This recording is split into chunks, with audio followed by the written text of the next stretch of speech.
Palestra que tem como tema o Estado Democrático de Direito e o exercício profissional na área jurídica, reflexões para o advogado e os acadêmicos de direito.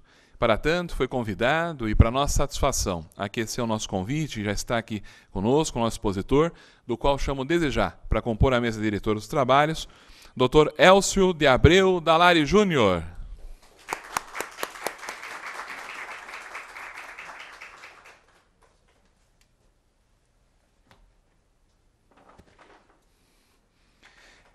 Convido também para compor a mesa diretora dos trabalhos o brigadeiro José Roberto Durans.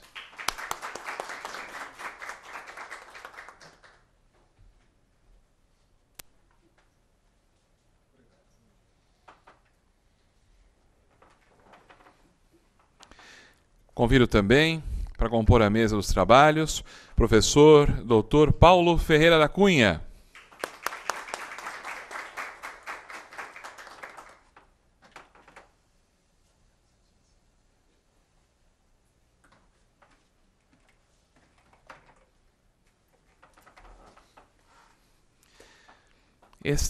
Este tema que o Dr. Elcio de Abreu Dalari Júnior vai discorrer é um tema sempre muito requisitado nas nossas pesquisas aqui da casa, que é justamente o Estado Democrático de Direito e o exercício profissional na área jurídica. E o Dr. Elcio trará, portanto, aí algumas reflexões que servem tanto aos advogados como também aos acadêmicos de direito. É sempre uma satisfação poder contar com os nossos palestrantes e muito mais. Contar também, nessa oportunidade, posso dizer aos senhores, com um amigo, que é o Dr. Elcio de Abreu Dalari Júnior, que nesta oportunidade, como tantas outras que já têm estado aqui conosco, vai nos brindar, portanto, aí com a sua exposição. Dr. Elcio de Abreu Dalari Júnior é advogado, coordenador do Núcleo Especial de Estudo das Disciplinas de Direito do Estado e Gestão Pública da Comissão do Acadêmico de Direito, professor universitário, professor da Universidade Presbiteriana Mackenzie, professor em inúmeros cursos de pós-graduação, membro também da Comissão de Direito Penal Econômico da OAB de São Paulo. Dr. Elcio, é um prazer mais uma vez, eu quero saudá-lo também em nome do nosso presidente, Dr. Marcos da Costa, que está licenciado em razão do acidente que sofreu, e todos sabem. Também saudar em nome da nossa presidente em exercício, a professora Ivete Senise Ferreira, e também em nome do nosso diretor cultural, Dr. Humberto Luiz Borges Durso. Sem mais delongas, senhores, passo de imediato a palavra ao nosso conferencista, Dr. Elcio. Tem a palavra. A identificação desse tema foi em virtude da percepção das complexidades que envolvem o cenário democrático. E, nesse sentido também, cabe aqui um outro destaque. A mesa foi composta com outras duas pessoas aqui que conhecem bem esse contexto. Né? Aqui à minha esquerda, o professor Paulo Ferreira da Cunha, um dos maiores nomes de todos os tempos, né, do direito português, e que inclusive estará palestrando aqui no período da tarde. E também aqui na mesa conosco, pela ponta direita, o brigadeiro José Roberto Durans, que tem uma visão de Estado bastante avançada e inovadora em questões que precisam cada vez mais de desenvolvimento. E nesse contexto, eu gostaria de fazer alguns destaques preliminares que são bastante amplos. Começando pela visão democrática. Existe hoje em dia uma grande mitologia envolvendo a democracia. Nós podemos imaginar que falar contra a democracia seja algo negativo, o que em verdade não é. Falar contra a democracia é, muitas vezes, uma forma de buscar uma melhor democracia. Nós não podemos nos cegar e imaginar que a democracia funciona aqui no Brasil ou pelo mundo com total plenitude. Nós precisamos de um aperfeiçoamento. E por isso mesmo, muitas vezes, precisamos falar mal, desde que estejamos falando a verdade em relação aos avanços democráticos. E este mito que envolve a democracia é bastante presente e pouco estudado, pouco analisado ao longo do tempo. Existem alguns dados muito interessantes com relação a este desenvolvimento democrático pelo mundo. E uma das questões que mais tem chamado, despertado a minha atenção particularmente, é a questão que envolve o número de estados democráticos. Quantos estados pelo mundo são efetivamente democráticos? E a ideia geral é que uma grande maioria dos estados sejam, talvez alguns poucos não sejam, o que não é verdade. Em uma análise relacionada, por exemplo, a partir do século passado, existem alguns números muito interessantes e preocupantes. Se nos reportarmos ao começo do século XX, primeira década do século XX, um número aproximado de estados daquele período era de 43. 43 estados existentes pelo mundo. E quantos destes 43 eram efetivamente democráticos? Numa análise constitucional e da realidade, apenas 6 deles eram democráticos. Os números vão avançando, basicamente, quanto ao número de estados que vão sendo estabelecidos. E no começo do século XX, o que se percebe muitas vezes é que o número de estados democráticos beira normalmente uma casa de 1/4 a 1/3, mas principalmente 1/4 dos estados com uma característica efetivamente democrática. Se nós formos para a década de 1910, 48 estados existentes. Deles, apenas 8 eram democráticos. Se formos para a década de 20, 51 estados existentes, um pequeno acréscimo. E deles apenas 15 eram democráticos. Seguindo, década de 30, 64 estados. Desses 64, apenas 22 estados eram democráticos. Década de 40, 65 estados, o número de estados praticamente não se altera. E o número de estados democráticos tem um decréscimo. De 22 em relação à década anterior, cai para 19. O que é algo que nós precisamos também estar atentos. Nós imaginamos que uma vez estabelecida a democracia, ela nunca sofrerá um abalo, o que não é verdade. Na década de 50, 75 estados. Destes 75 estados, apenas 25 democráticos. Década de 60, 87 estados. Destes, 36 eram democráticos. Década de 70, 119 estados. E aí começa a haver realmente um aumento considerável no número de estados. E destes, 40 dos 119, 40 eram democráticos. Década de 80, 121 estados. Dos 121, 37 deles democráticos. Lembrando que na década anterior eram 40. De 40 há um decréscimo para 37. Década de 90, 192 estados, um grande salto neste número. 65 deles democráticos. E agora, começo do século XXI, 217 estados estabelecidos, sendo que destes 72 são democráticos. Nós podemos imaginar que a democracia ainda tem muitos avanços necessários. E nós precisamos, em primeiro lugar, ter esta reflexão como cidadãos. A democracia está em construção. E está em construção, inclusive, no nosso próprio Estado, no Estado brasileiro. Não podemos apenas abrir a Constituição e ler Estado Democrático de Direito. Estamos satisfeitos, já está inscrito, já é algo que se materializa. Não é.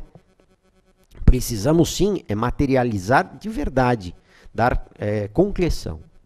E na análise constitucional brasileira,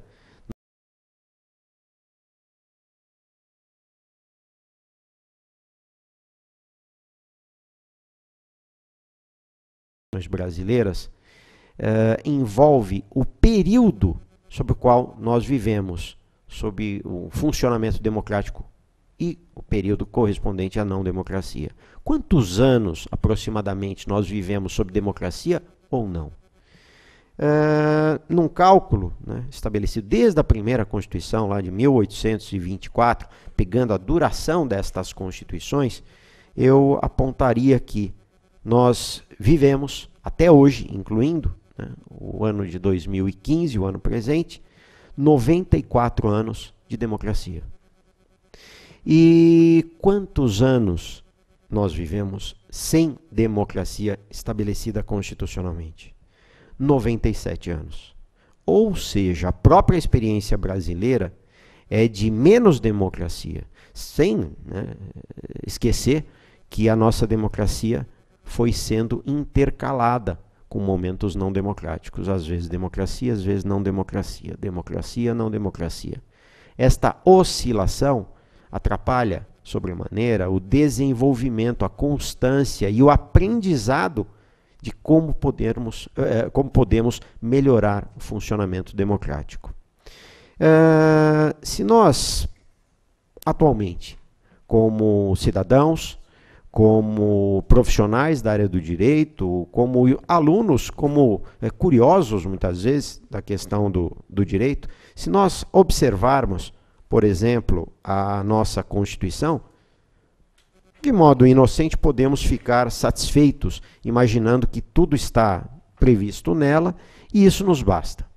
Mas não, na verdade não nos basta. Precisamos ver se o que está escrito, se o que foi planificado, o que está teorizado nela, sai do papel ou não.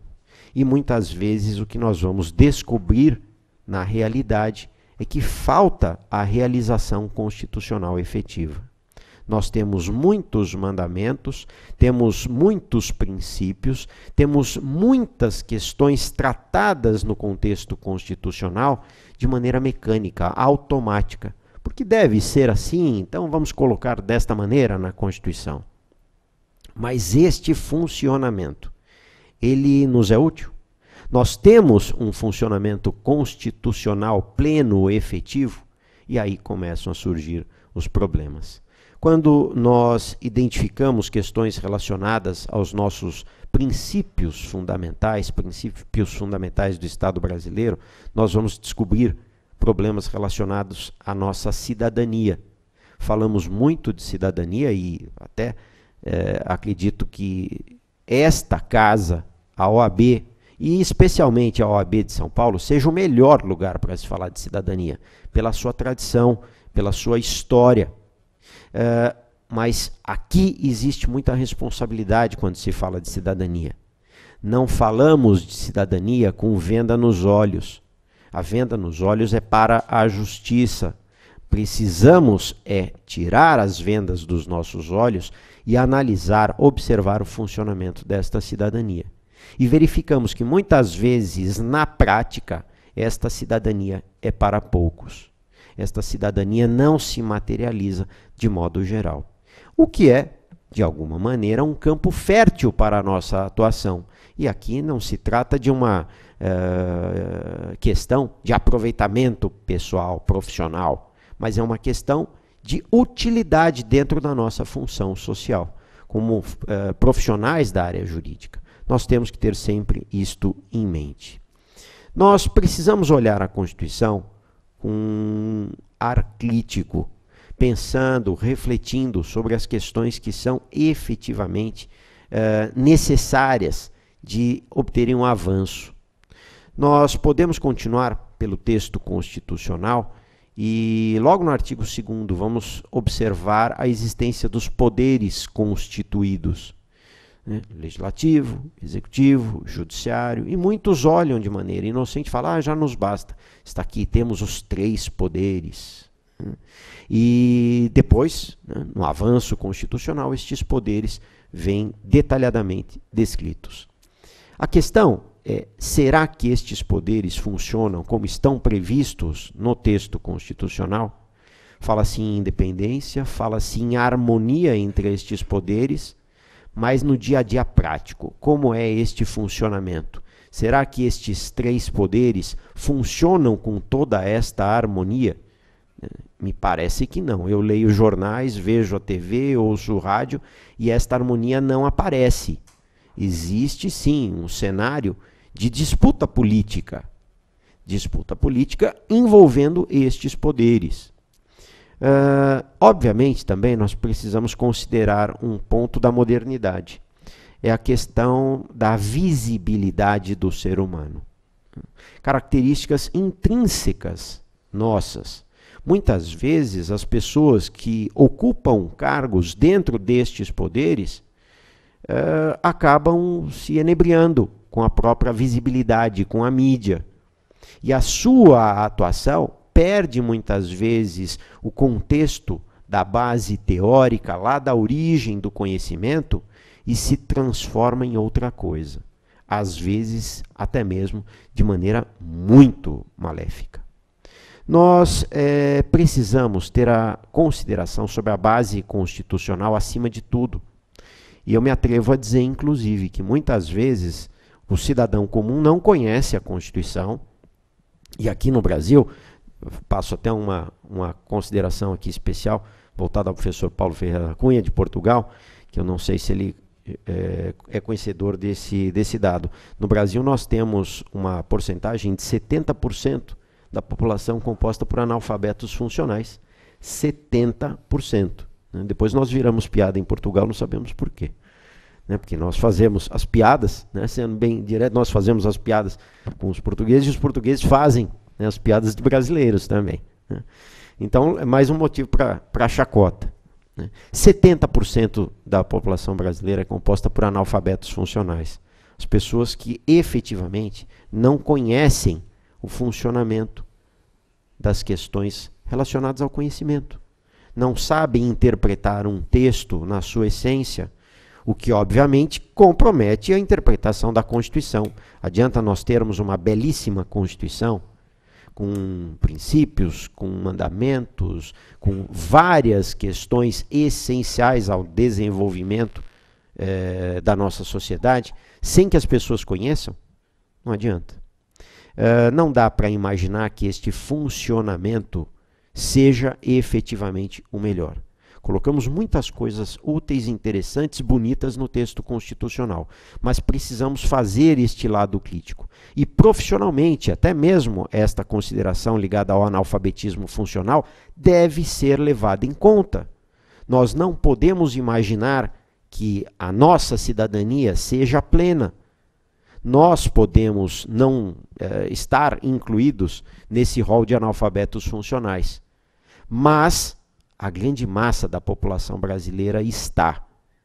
E nós só conseguimos construir um Estado democrático de direito com o funcionamento da cidadania. E estas pessoas, estes analfabetos funcionais, estão excluídos da sua cidadania. Esta é a grande realidade. Só para tornar isto um pouco mais perceptível, né? Poxa, mas esse analfabetismo funcional é tão sério, ele é tão grave, é tão importante, como é que funciona isto? E eu vou afirmar que sim, ele é. Destacando uma pesquisa que foi realizada no Hospital das Clínicas, aqui de São Paulo, alguns anos atrás, que envolveu inclusive a análise de analfabetismo funcional dos próprios pacientes.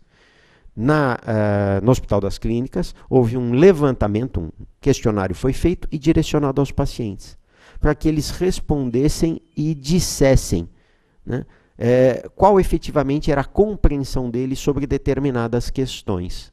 Lá, no âmbito do Hospital das Clínicas, feita a pesquisa, eles identificaram que a porcentagem de pacientes analfabetos funcionais era de 25%. 25%. Bom, um número ainda elevado. Mas qual a implicação disso para o cidadão, para o funcionamento da cidadania? Para explicar isso, eu vou lembrar uma das questões que foi colocada para esta população sob análise.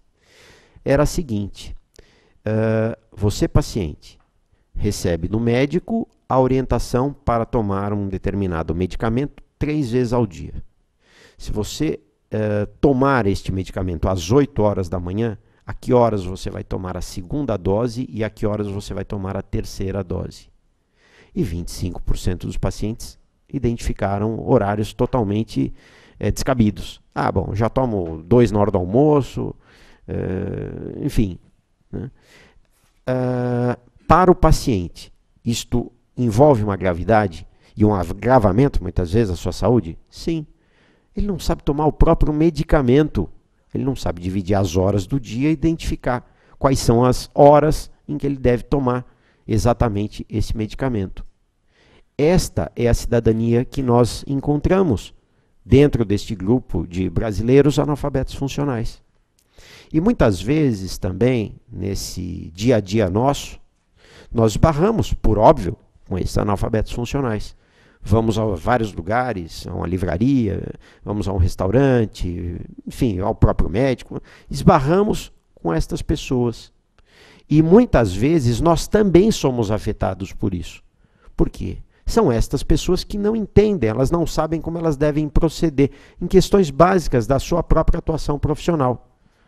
Alguns podem se iludir imaginando, eu fui lá, pedi um determinado prato na hora do almoço e veio errado. Mas eu falei, eu expliquei e a pessoa me trouxe o prato errado. E às vezes traz uma vez, 2 vezes errado. A pessoa é burra. Não, não é burro, não. É analfabeto funcional. E isto vai envolver outras tantas circunstâncias relacionadas ao nosso dia a dia. Vamos imaginar que dentro desse grupo de analfabetos funcionais existem profissionais, por exemplo, da área da saúde. Eu me interno por alguma questão num hospital, sou levado a isso, e quem vai me atender pode ser um analfabeto funcional e vai ter que ministrar o medicamento. Será que essa pessoa vai saber ministrar um medicamento na hora exata? Como fica a minha cidadania? Eu estou tranquilo porque eu tenho plano de saúde, eu tenho o hospital, eu estou internado, pronto. Eu vou me curar. Será que eu vou me curar? Será que não vai haver uma complexidade, um agravamento nessa questão?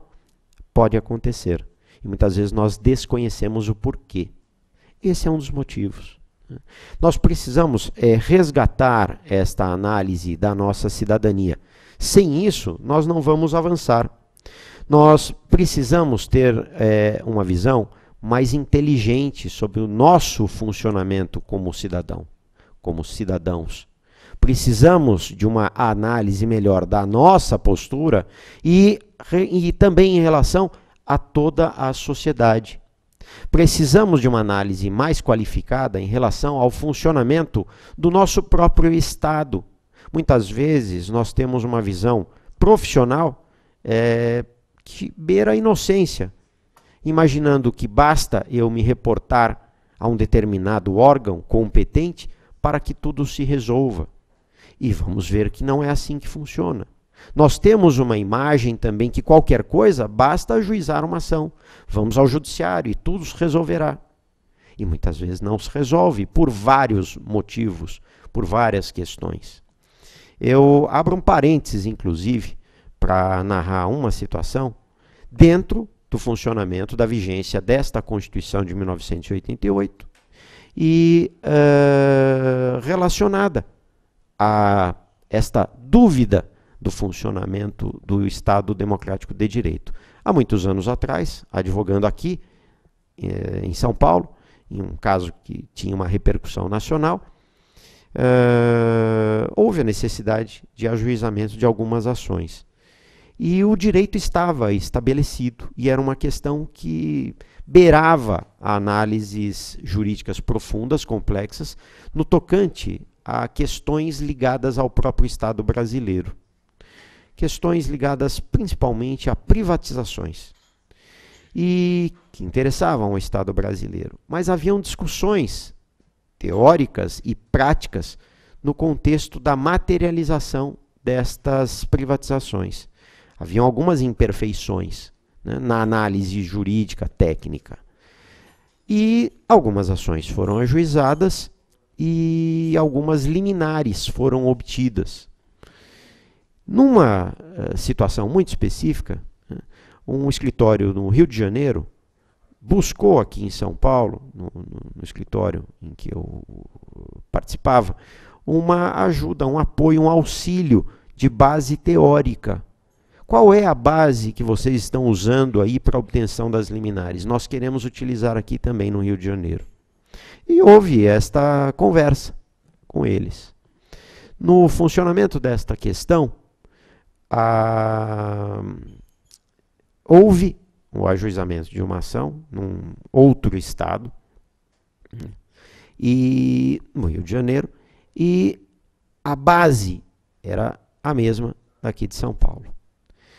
A juíza responsável, né, pelos autos, ela recebeu e observou a fundamentação. E houve um contato pessoal, feito por esse escritório do Rio, houve um contato pessoal com ela para apresentar a base, né, a fundamentação, que era bastante extensa, e ela, por uma questão de conhecimento prévio em relação a alguns profissionais que atuavam no caso, identificou que se os pressupostos narrados estivessem ali descritos, ela concederia liminar.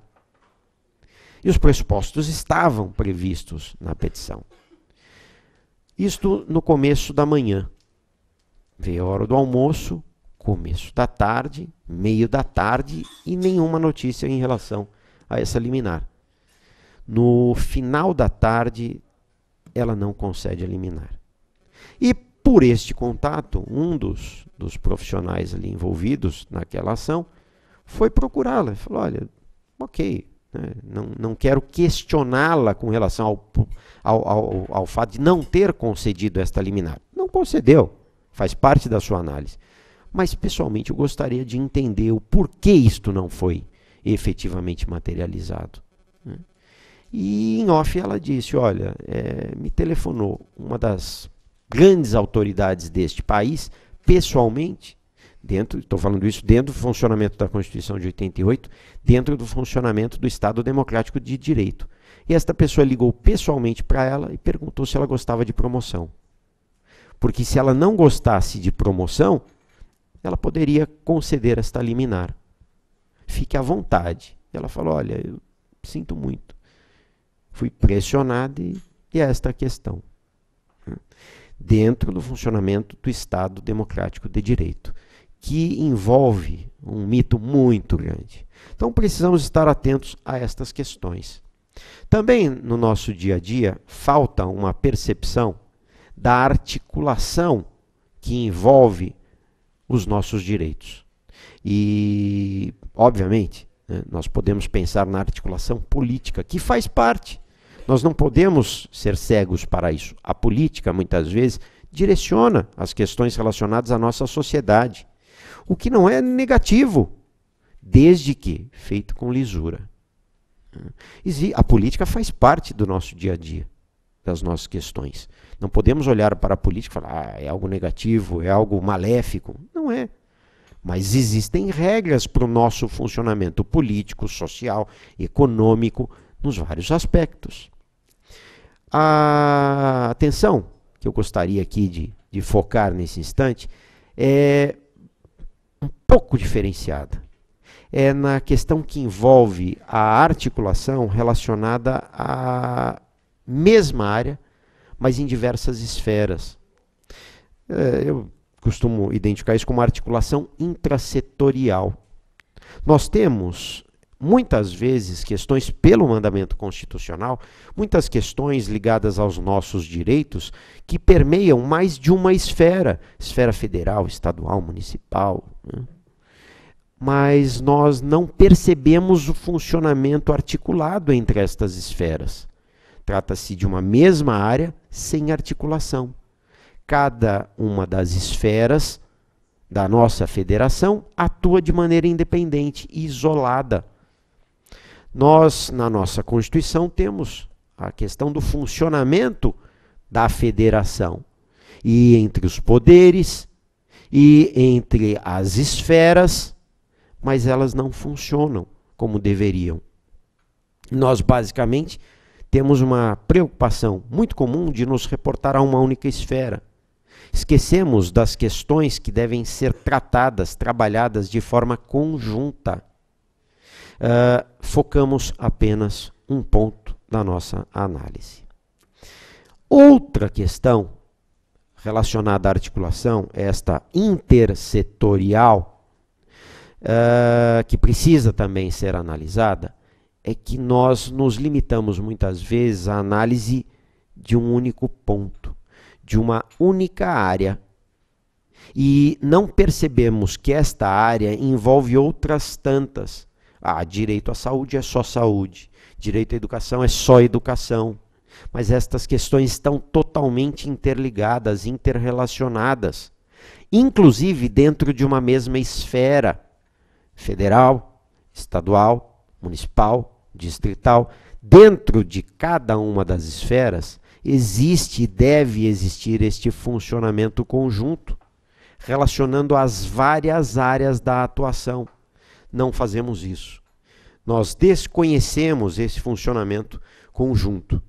E precisamos fazer esses questionamentos na nossa atuação, como cidadãos e como profissionais e como estudantes. Precisamos analisar isto seguidamente. É este um funcionamento que compromete muitas vezes o avanço democrático. No Estado democrático de direito, muitas vezes nós falamos dos direitos de maneira irresponsável. Irresponsável da seguinte maneira: imaginando que apenas uma menção constitucional, uma inscrição numa lei, num artigo de lei, já nos basta. Mas esta materialização dos nossos direitos envolve, em larga escala, o aspecto econômico. Nós não podemos apenas imaginar que eu tenho direito, eu tenho direito, eu tenho direito, e ele vai se materializar naturalmente. Muitas vezes os nossos direitos não se desenvolvem como deveriam por falta de recursos, pela limitação de recursos. Nós precisamos, sim, ter a percepção que necessitamos muitas vezes desses recursos para que a democracia avance. E neste cenário precisamos também ter a nítida visão que os recursos econômicos disponíveis muitas vezes são limitados. Precisamos perceber que existem, inclusive, limitações de ordem legal para a utilização destes recursos. Nós não podemos tratar recursos ligados aos nossos direitos de maneira irresponsável. Desperdício de dinheiro público, principalmente, nessas questões que nos envolvem como sociedade, não combina com democracia.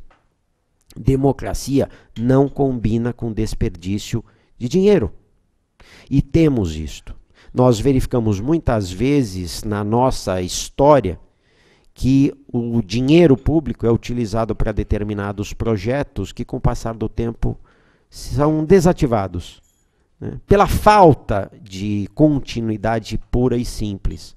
Não é porque não tem mais recurso. Você começa, você divulga, faz uma ampla publicidade em relação a um determinado programa, projeto, e do dia para a noite ele some, desaparece. Por quê? Porque houve uma perda de interesse, uma perda de utilidade em relação àquele projeto. Muitas vezes faltou realmente uma vontade para aquele projeto se desenvolver. Era interessante o quê? O seu aparecimento, a sua visibilidade, a mídia. Já serviu à utilidade? Já. Pronto, encerra o projeto. Fica a história do projeto, que houve um dia. E ligado a isso, existe um outro problema muito sério.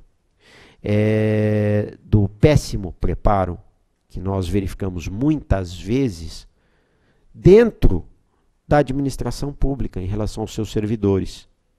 É uma realidade. Até mesmo porque muitos daqueles analfabetos funcionais, de alguma maneira, vão parar também no serviço público.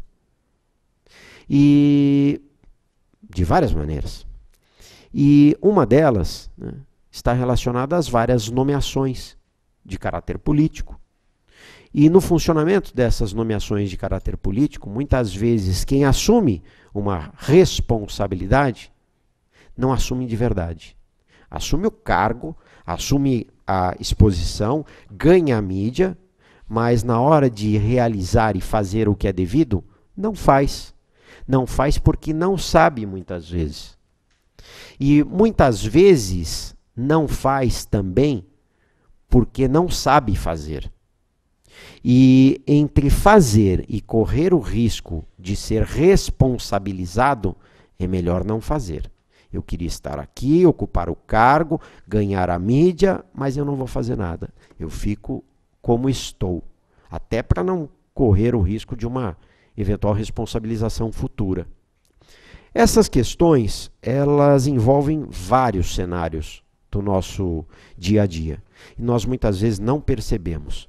Eu gostaria de expor, inclusive aqui, de maneira bastante breve e precisa, né, uma das áreas relacionadas ao nosso dia a dia, onde verificamos o acontecimento disso, que eu acabo de mencionar. Nós temos questões ligadas aos nossos direitos da saúde. O direito à saúde está, inclusive, previsto no texto constitucional. E em uma análise, pegando aí os últimos 12 anos, fazendo um levantamento do orçamento, do dinheiro, focado, direcionado para a área da saúde, busquei analisar o quanto desse dinheiro efetivamente foi utilizado.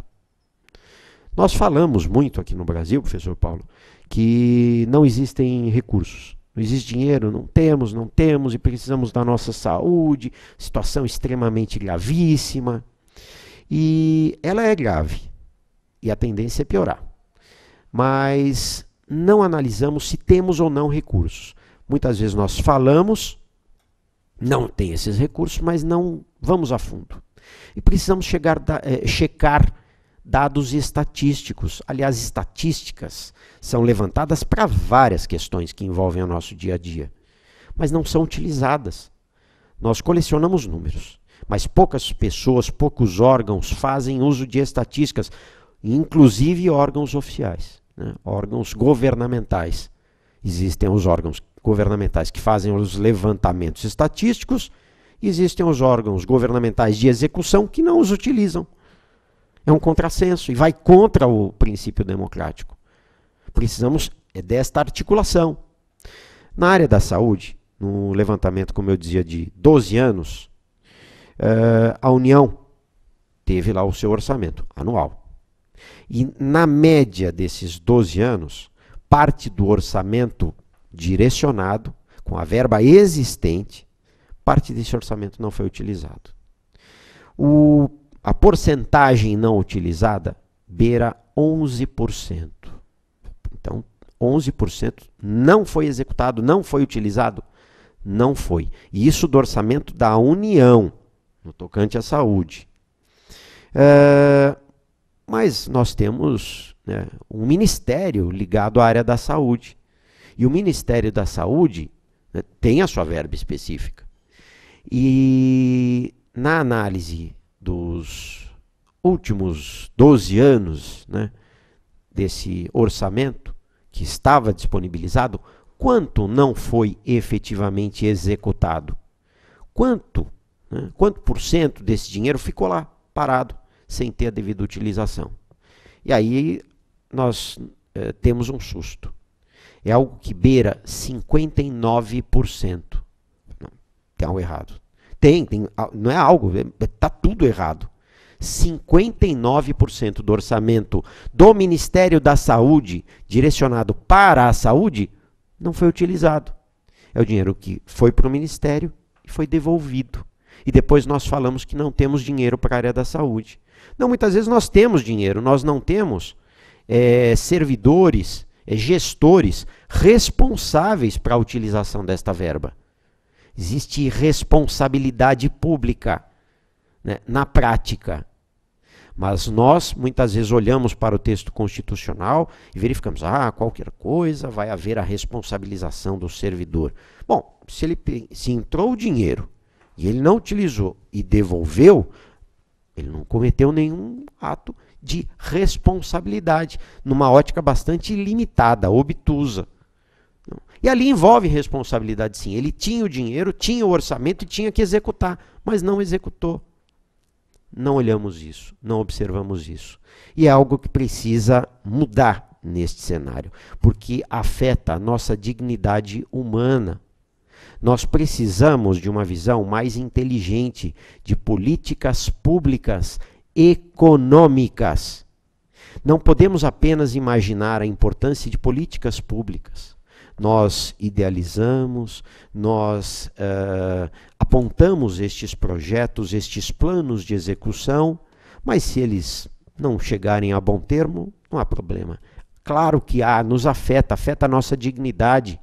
E por isso precisamos deste cenário de planejamento econômico, políticas públicas econômicas.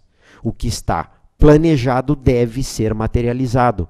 Se não for, deve haver responsabilização, porque isto nos afeta diretamente, como neste caso da saúde. Adianta ter recursos e eles ficarem parados por má vontade, por desconhecimento, por ignorância de um gestor, de um servidor, ou de alguns? É inconcebível.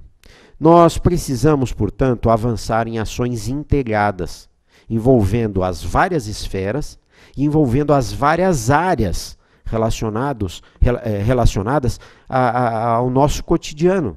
Precisamos que saúde, educação, cultura, esporte, habitação, alimentação, todos os setores tenham um funcionamento conjunto. E isto envolve a ideia da cidadania. É pensar na nossa existência humana na totalidade, na complexidade. Assim nós vamos ter um avanço efetivo. Nestas ações integradas também não podemos esquecer algo que comumente esquecemos. Trabalhamos de modo supérfluo, superficial, da integração internacional. Estas ações governamentais, ações relacionadas ao nosso pleno funcionamento como Estado democrático de direito, não ficam paradas aqui no nosso Estado. Elas avançam para fora. Precisamos da percepção do envolvimento nacional com o internacional. Falta isto. Falamos e ouvimos muito falar sobre globalização, mundialização, mas não materializamos isso efetivamente. Não são poucos os casos que envolvem acordos internacionais, tratados internacionais, projetos internacionais. Mas quantos destes efetivamente saem do papel? São poucos. São poucos. O que gera, inclusive, no caso brasileiro, um enorme descrédito internacional. Vem a comitiva, discute, debate, faz o documento, mas ficou no documento. Na hora de materializar, aquilo não avança. Por falta, muitas vezes, de recursos humanos. Pessoas preparadas para darem desenvolvimento a estas questões acordadas internacionalmente. É uma irresponsabilidade. E isto nos afeta a todos. Seguidamente, constantemente. Precisamos sim aprender o que é globalização e como ela funciona e como ela deve ser aprimorada. Por isso temos que avançar, inclusive, nestas relações internacionais. Precisamos também ter uma preocupação relacionada ao nosso conhecimento existente. Precisamos potencializar e utilizar o conhecimento científico humano. A questão de ciência e tecnologia é uma das áreas de maior inovação, de maior possibilidade de ganho para os próprios estados e para a sociedade como um todo. Nós não temos isso de maneira integrada, de maneira inteligente. Falta um conhecimento interdisciplinar. E nós, como cidadãos, como profissionais, como estudiosos, temos que avançar neste sentido. Buscar conhecer o embasamento científico das coisas, para buscarmos efetivamente a materialização que nos interessa, sob pena de estarmos apenas repetindo o que outros repetiram. Nós muitas vezes não paramos para uma análise responsável no tocante ao que estamos fazendo, como estamos fazendo. Entramos numa automação. O pedido é sempre este, a base é esta, mas será que eu não posso parar, analisar, refletir e até mesmo obter uma nova visão mais inteligente sobre as questões que nos interessam? Sim, podemos. Mas temos uma visão muitas vezes casuística. Bom, o caso é este, a situação é essa e a base é esta. É o que interessa para a obtenção. Ponto. Mas será que no contexto social apenas isto basta? Podemos e devemos buscar o conhecimento científico. Isto que precisa ser feito. Lembrando que a área do direito é uma área científica. É uma área de extremo conhecimento científico, que ainda precisa ser aperfeiçoada, principalmente aqui no nosso estado, no estado brasileiro. Precisamos disso. É fazer ciência. Acabo de me lembrar aqui, anos atrás, numa estatística do próprio MEC, o nosso Ministério da Educação, havia a identificação das várias áreas do conhecimento científico onde haviam inovações, onde haviam teses, onde haviam novas questões postas. E a área do direito era uma área que menos produzia no caso brasileiro. Era uma das que menos inovava. Na área do direito, muitas vezes, alguns falam aí, no direito nada se cria, tudo se copia. Achando maravilhoso, né? Corta e cola, corta e cola, corta e cola. Mas não é esse o funcionamento inteligente do direito. O direito ele precisa de novos conhecimentos, novas visões. Né? E é isso que, principalmente, né, professor Paulo, nós professores buscamos. Né? Nós ficamos lá estudando, analisando e querendo trazer algo melhor, mais produtivo para toda a sociedade. Não é algo restrito aos professores do direito, né, Zaquim? Mas é algo relacionado ao cidadão. O cidadão precisa fazer isso, ter esta inteligência, buscar os conhecimentos, sair do automatismo. Nós precisamos ter uma visão de interdisciplinariedade também. Precisamos ter a humildade de perceber que o direito não tem todas as respostas para tudo. Precisamos estar mais próximos de outras áreas do conhecimento humano. Precisamos entender um pouco melhor das outras áreas. Precisamos entender mais de sociologia para questionar direitos sociais. Precisamos entender mais de economia para questionar direitos econômicos. Precisamos entender mais de política para questionar direitos políticos. Nós fazemos uma interpretação das outras áreas achando que sabemos tudo sobre as outras áreas. E não sabemos. Precisamos, volto a dizer, de humildade para ir buscar o conhecimento e para nos aproximarmos de profissionais das outras áreas que podem trazer um conhecimento extremamente importante, que falta para o aperfeiçoamento da nossa ideia, para o aperfeiçoamento do nosso questionamento. Nós precisamos ter uma percepção do que é a democracia no seu sentido mais amplo. E esta democracia envolve as outras áreas. Nós, da área do direito, não somos seres supremos dotados de todo o conhecimento humano. Precisamos desta humildade para nos aproximar e conhecer mais. Ninguém precisa virar um economista, um sociólogo, mas precisa sim buscar um conhecimento relacionado àquela área. A percepção. Alguns anos atrás, né, tem mais de uma década isso, eu fui certa vez num congresso de contabilistas públicos. E dentro do funcionamento desse congresso, ficou muito nítida uma separação dos profissionais ali presentes. Os contabilistas públicos efetivamente falavam apenas de números. E os profissionais do direito falavam apenas de direitos. Né? Tem direito a isso. E os contabilistas, mas não tem recurso.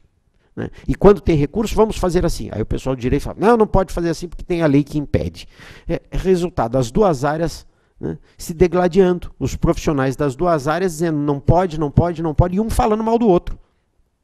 Os contabilistas falavam assim, não podemos fazer porque o pessoal do direito é chato e nos impede. E o pessoal da área do direito, né, reclamando, falando, eles querem fazer de qualquer jeito, o que não pode. E este era o grande dilema, né, relacionado àquele contexto. Precisamos sentar de maneira mais desarmada e trabalharmos juntos. Existem poucas questões, né, que são efetivamente tratadas dessa maneira. Precisamos perceber que nesse funcionamento democrático, né, existem falhas muito sérias, falhas relacionadas ao nosso próprio cenário, contexto humano. Somos seres humanos e, como seres humanos, nós falhamos, não somos infalíveis.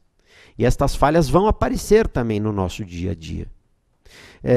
Não podemos esquecer que dentro do funcionamento da democracia existe muita demagogia, o que é uma deturpação em relação ao alcance do que nós, pelo menos, dizemos que queremos, do bem comum, do bem de todos.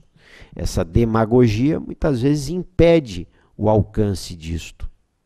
Nós também temos uma questão relacionada à corporatocracia, né? É o funcionamento das corporações em relação ao exercício democrático.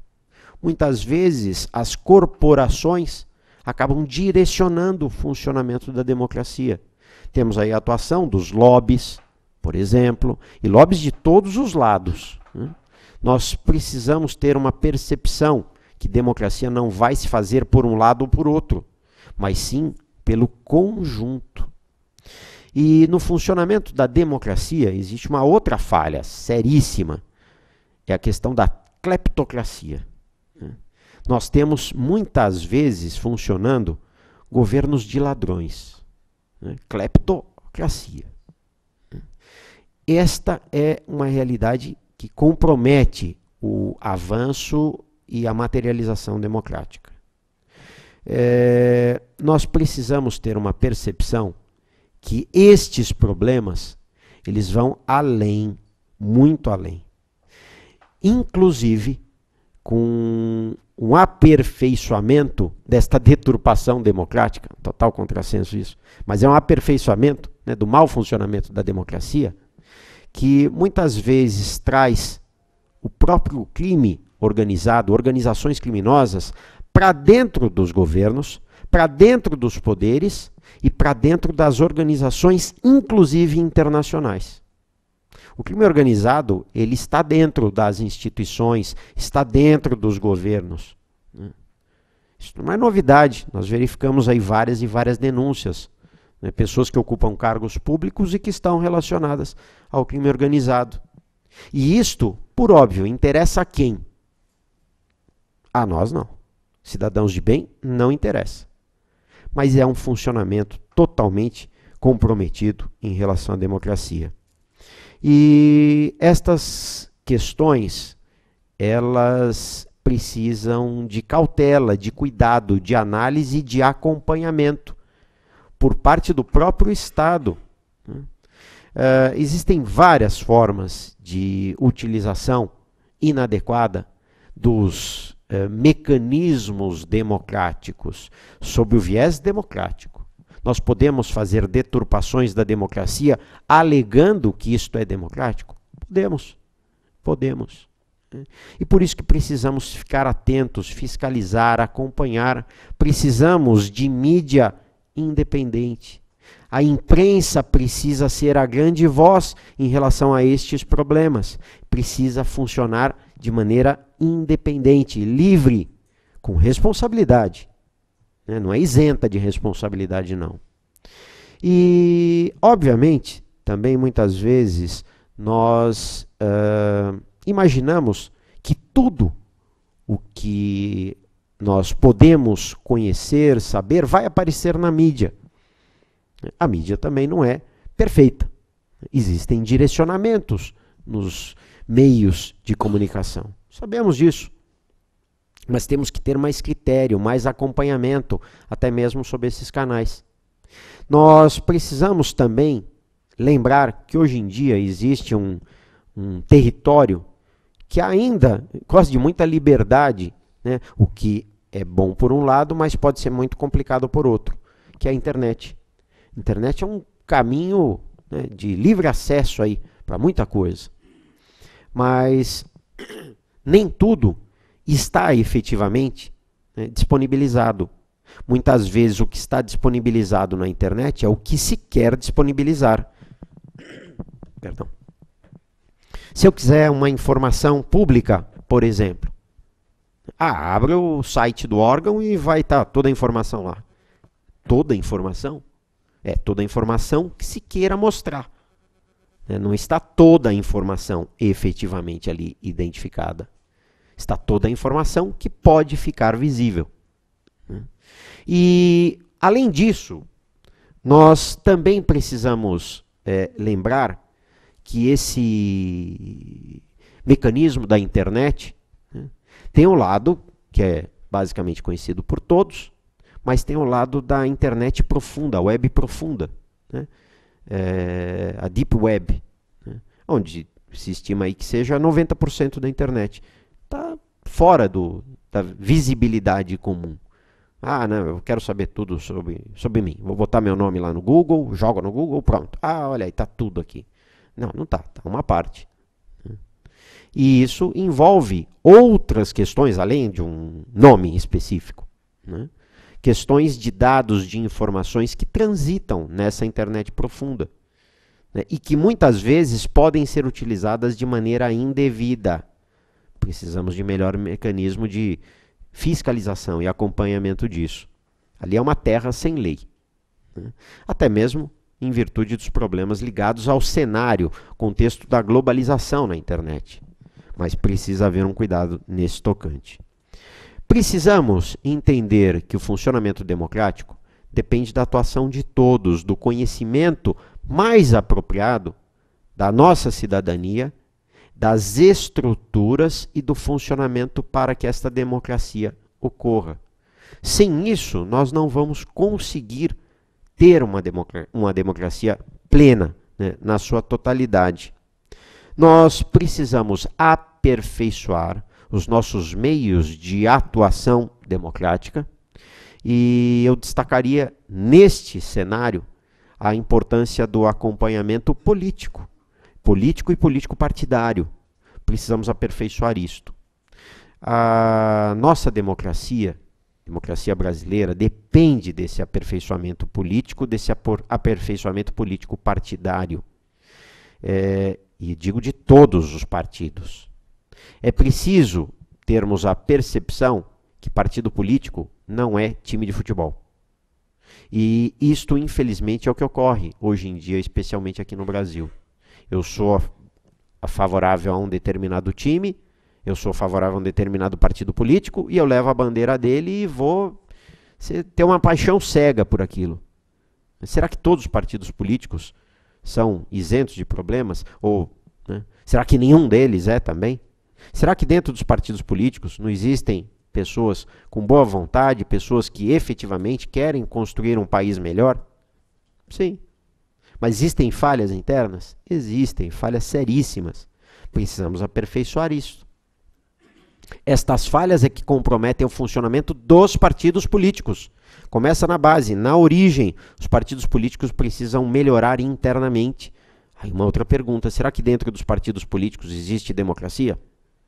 Muitas vezes não existe. É o partido que é de um, é o partido que é do outro.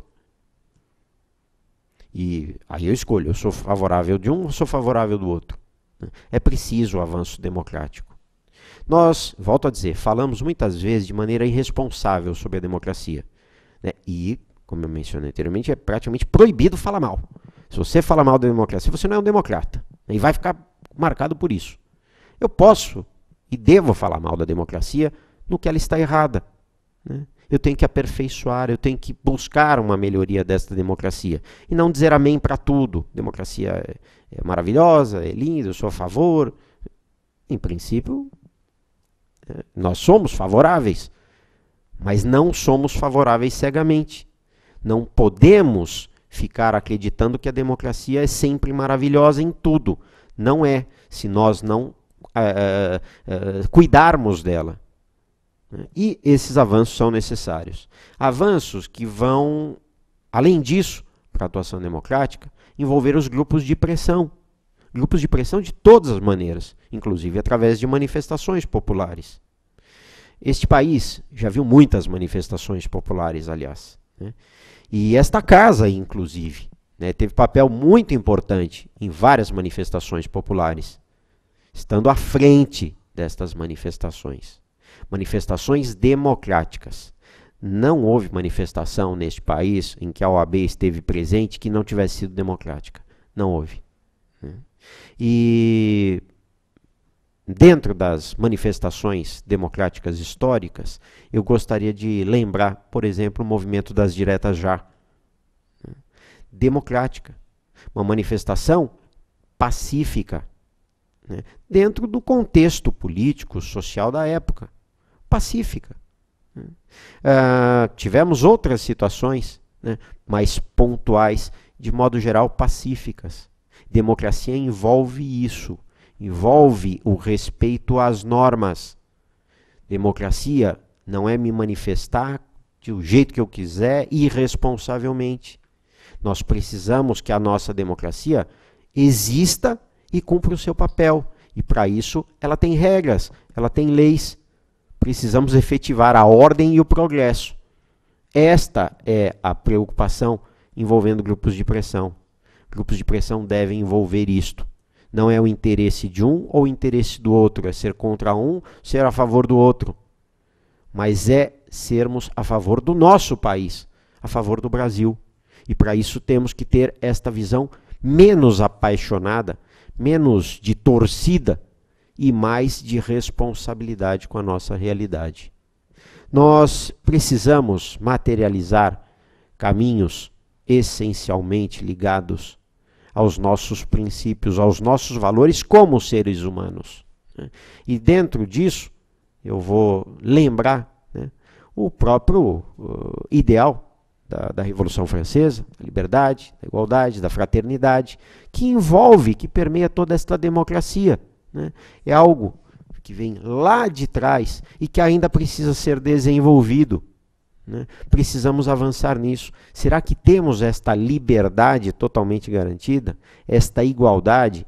E principalmente hoje em dia, em várias discussões que existem no contexto nacional e principalmente internacional, da qual o próprio professor Paulo Ferreira da Cunha aí é um dos líderes, questão da fraternidade. Precisamos melhorar este cenário da fraternidade, porque é isso que vai nos trazer efetivamente a justiça. E a democracia busca isso. O cenário democrático quer isso. O que é melhor para todos. Como realizar? Precisamos realizar em conjunto. Não vai ser através da atuação de um, mas através da atuação de todos.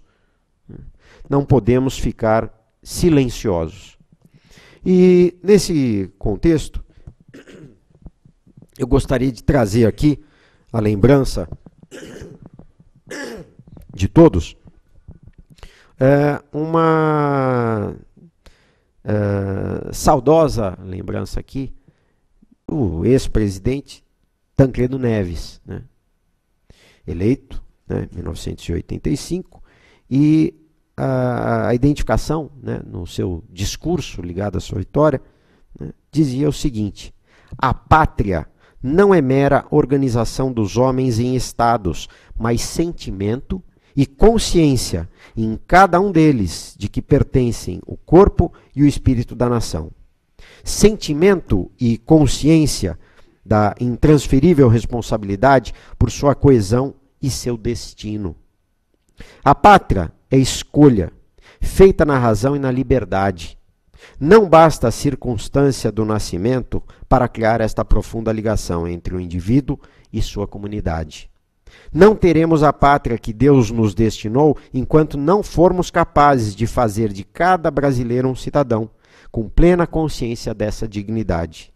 Assim sendo, a pátria não é o passado, mas o futuro que construímos com o presente. Não é a aposentadoria dos heróis, mas a tarefa a cumprir. É a promoção da justiça.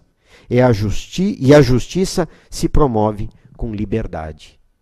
Esta é uma questão essencial que não podemos perder da nossa atuação. E se ficarmos quietos, se não tivermos uma atuação como cidadãos, nunca seremos cidadãos, por mais que eles estejam inscritos em alguma constituição, em algum texto de ordem legal. Se nós não atuarmos desta maneira responsável, nós teremos, né, uma pátria muito bonita, né, no papel, mas perdida na sua essência. Isso é inadmissível. A democracia está no coração do Estado, né, de direito. E nós, principalmente nós, profissionais da área jurídica, é que temos a maior responsabilidade como cidadãos e como profissionais para efetivamente fazer com que esta democracia exista. A democracia é o coração da justiça. Cabe a cada um de nós fazer com que este coração pulse cada dia mais forte. Muito obrigado.